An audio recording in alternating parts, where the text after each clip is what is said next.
Hi every one, welcome back. ನೀವು ನೋಡ್ತಾ ಇದ್ದಾರೆ ಸ್ಟೂಡೆಂಟ್ ಸೊಲ್ಯೂಷನ್ ಯೂಟ್ಯೂಬ್ ಚಾನಲ್. ಇವತ್ತಿನ ವಿಡಿಯೋದಲ್ಲಿ ಸಿಟಿ ಫಸ್ಟ್ ರೌಂಡ್ ರಿಸಲ್ಟ್ ನಂತರ ಪ್ರಕ್ರಿಯೆ ಶುರು ಆಗುತ್ತೆ. ನೆಕ್ಸ್ಟ್ ಏನ್ ಮಾಡಬೇಕು ಅದ್ರ ಬಗ್ಗೆ, ಚಾಯ್ಸ್ ಎಂಟ್ರಿ ಬಗ್ಗೆ ಡೀಟೇಲ್ ಆಗಿ ಮಾಹಿತಿ ತಿಳಿಸ್ಕೊಡ್ತೀನಿ. ಚಾನಲ್ಗೆ ಸಬ್ಸ್ಕ್ರೈಬ್ ಆಗಿ, ವಿಡಿಯೋ ಇಷ್ಟ ಆದರೆ ಲೈಕ್ ಮಾಡಿ. ಇಂದು ನಿಮಗೆ ಮಾರ್ಕ್ ರಿಸಲ್ಟ್ ಕೂಡ ಬರುತ್ತೆ. ನೆಕ್ಸ್ಟ್ ಫೈನಲ್ ರಿಸಲ್ಟ್ ಕೂಡ ವೆಯ್ಟ್ ಮಾಡ್ತಾ ಇದ್ದೀರಾ. ಚಾಯ್ಸ್ ಎಂಟ್ರಿ ವೆರಿ ಇಂಪಾರ್ಟೆಂಟ್ ಆಗಿರುತ್ತೆ. ರಿಸಲ್ಟ್ ಬಂದ ನಂತರ ನಿಮಗೆ ನೆಕ್ಸ್ಟ್ ಪ್ರೊಸೀಜರ್ ಬಂದ್ಬಿಟ್ಟು ಚಾಯ್ಸ್ ಎಂಟ್ರಿ ಆಗಿರುತ್ತೆ.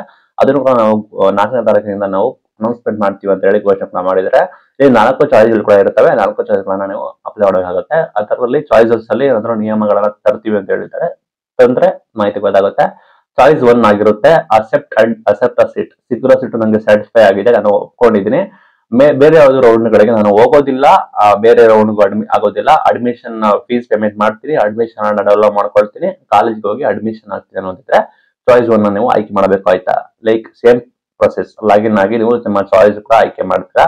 ಚಾಯ್ಸ್ 2 ಅಂದ್ರೆ ಇಲ್ಲಿ ಕೆಲವು ವಿದ್ಯಾರ್ಥಿಗಳು ನನ್ಗೆ ಸಿಕ್ಕಿರೋ ಸೀಟು ಓಕೆ, ಬಟ್ ನಾನು ಇನ್ನು ಕೂಡ ಬೇರೆ ಸೀಟ್ ಗಳಿಗೆ ಟ್ರೈ ಮಾಡ್ತೀನಿ, ಇನ್ನು ಒಳ್ಳೆ ಕಾಲೇಜ್ ಸಿಗ್ಬೋದು ಅಂತ ಇದ್ರೆ ಚಾಯ್ಸ್ 2 ಆಯ್ಕೆ ಮಾಡ್ಕೋಬಹುದು.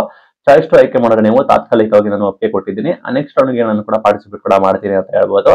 ಲೈಕ್ ನೆಕ್ಸ್ಟ್ ಉತ್ತಮ ಸೀಟ್ ಸಿಕ್ಕಿದ್ರೆ ಅದಕ್ಕೆ ಹೋಗ್ತೀನಿ ಅಂತ ಗ್ಯಾಪ್ ನೋಡ್ಕೊಳ್ಳಿ. ಚಾಯ್ಸ್ 2 ಎಂಟ್ರಿ ಮಾಡಿದ್ರೆ ನೆಕ್ಸ್ಟ್ ನಿಮಗೆ ಒಳ್ಳೆ ಸೀಟ್ ಸಿಕ್ಕಿದ್ರೆ ಈಗಿರೋ ಸೀಟ್ ಬಂದ್ಬಿಟ್ಟು ಕ್ಯಾನ್ಸಲ್ ಆಗುತ್ತೆ, ಅದು ಆಗಿರುತ್ತೆ. ಲೈಕ್ ನೀವೇನಾದ್ರು ಚಾಯ್ಸ್ 2 ನ ಎಂಟ್ರಿ ಮಾಡಿದ್ರೆ ಫಸ್ಟ್ ರೌಂಡ್ ಅಲ್ಲಿ ನೀವು ಯಾವುದೇ ರೀತಿ ಚಾಯ್ಸ್ 2 ಎಂಟ್ರಿ ಮಾಡಿದ್ರೆ ಬಿಫೋರ್ ಪೇಮೆಂಟ್ ಮಾಡೋ ಅಗತ್ಯತೆ ಇಲ್ಲ. ಬಟ್ ಸೆಕೆಂಡ್ ರೌಂಡ್ ಅಲ್ಲಿ ನೀವು ಚಾಯ್ಸ್ 2 ಕೂಡ ಎಂಟ್ರಿ ಮಾಡಿದ್ರೆ ನೀವು ಮುಂಚೆನೆ ಪೇಮೆಂಟ್ ಮಾಡುವ ಅವಶ್ಯಕತೆ ಇದೆ.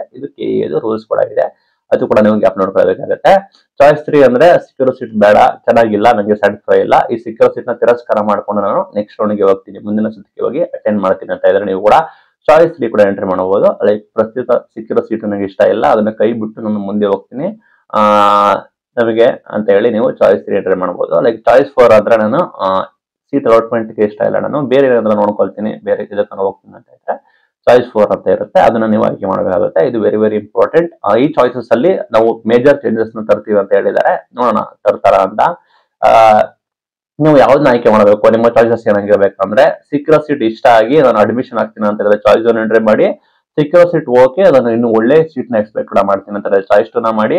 ನಂಗೆ ಯಾವುದೇ ಕೋರ್ಸ್ ಲೈಕ್ ನಾನು ಈಗಿರೋ ಸೀಟ್ ನಂಗೆ ಇಷ್ಟ ಇಲ್ಲ, ನೆಕ್ಸ್ಟ್ ರೌಂಡ್ಗೆ ಹೋಗ್ಬೇಕು ಅಂತ ಇದ್ದೀನಿ ಅಂದ್ರೆ ಚಾಯ್ಸ್ 3 ಎಂಟ್ರಿ ಮಾಡಿ. ನಂಗೆ ಯಾವುದೇ ಕೋರ್ಸ್ ಅವಶ್ಯಕತೆ ಇಲ್ಲ ಅಂದ್ರೆ ಚಾಯ್ಸ್ 4 ನ ಎಂಟ್ರಿ ಮಾಡಿ. ಅದು ಡೇಟ್ ಕೂಡ ಶೆಡ್ಯೂಲ್ ಕೂಡ ಶೀಘ್ರದಲ್ಲೇ ಅನೌನ್ಸ್ಮೆಂಟ್ ಮಾಡ್ತಾರೆ ರಿಸಲ್ಟ್ ಬಂದ ನಂತರ. ಆಲ್ರೆಡಿ 4ನೇ ತಾರೀಕಿಂದ 8ನೇ ತಾರೀಕು ಅಂತ ಘೋಷಣೆ ಕೂಡ ಮಾಡಿದ್ದಾರೆ.